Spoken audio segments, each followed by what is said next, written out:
शक्तिमान कुमार, जो एक अमीन हूँ। तो आज बात करेंगे कि खतियानी ज़मीन और केवाला ज़मीन किसे कहते हैं, क्योंकि बहुत से रैयत को, नए जनरेशन के रैयत को ये पता नहीं रहता है कि कौन मेरा खतियानी ज़मीन है, कौन मेरा केवाला ज़मीन है। तो आज हम आपको वीडियो के माध्यम से बताएंगे कि खतियानी ज़मीन किसे कहते हैं और केवाला ज़मीन किसे कहते हैं।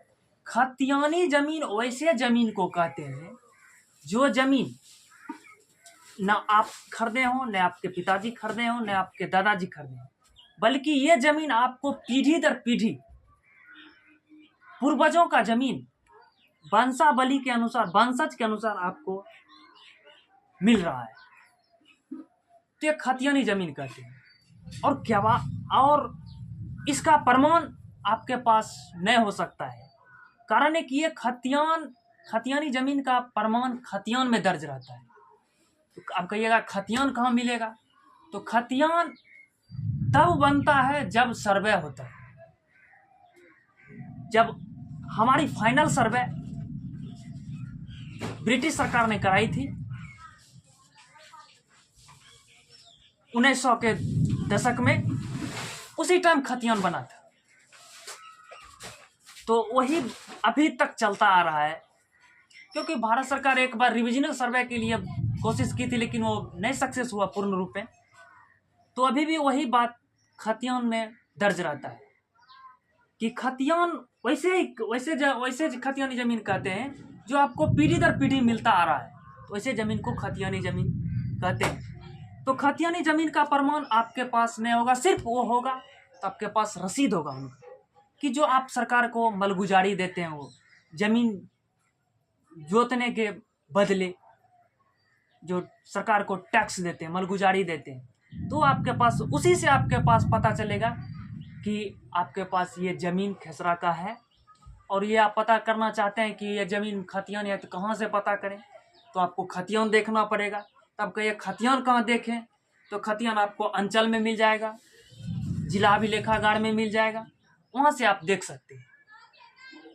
और बहुत जगह देखते हैं कि किसान के गांव में भी, आपके पंचायत में भी खतियान, लिखा हुआ खतियान मिल जाएगा। ओरिजिनल खतियान तो नहीं मिलेगा, क्योंकि ओरिजिनल खतियान 3 ही जगह रखा हुआ है,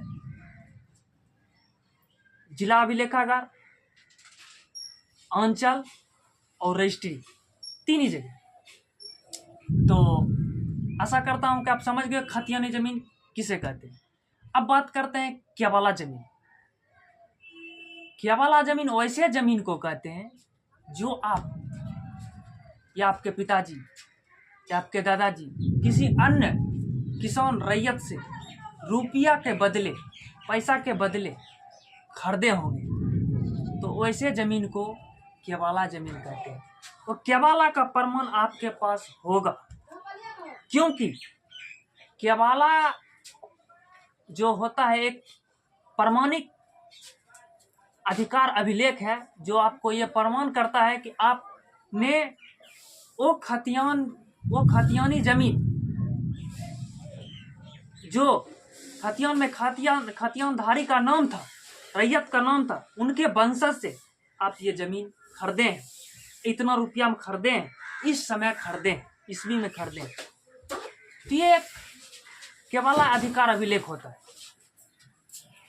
तो केवाला बदलने परिवर्तनशील है, लेकिन खतियान परिवर्तनशील नहीं है। तो खतियान तभी परिवर्तन होगा जब ये दोबारा सर्वे होगा। जैसे अभी सर्वे हो रहा है तो खतियान बदलेगा। केवाला परिवर्तनशील है। आप ये ज़मीन खरीदें, आप फिर किसी को लिख देंगे तो केवाला बदल जाएगा, वो आप उसका ज़मीन हो जाएगा, वो प्रमाण उसके पास चल जाएगा, हम उनसे खरीदे हैं ज़मीन केवाला। इन खतियान तो सरकार के पास है, वो सरकार को। तो आप समझ गए होंगे कि खतियानी ज़मीन और केवाला ज़मीन किसे कहते हैं। खतियानी ज़मीन वैसे ज़मीन को कहते हैं जिसका प्रमाण जो आपको पीढ़ी दर पीढ़ी वंशज के अनुसार मिलता आ रहा है, पूर्वजों के वंशज से।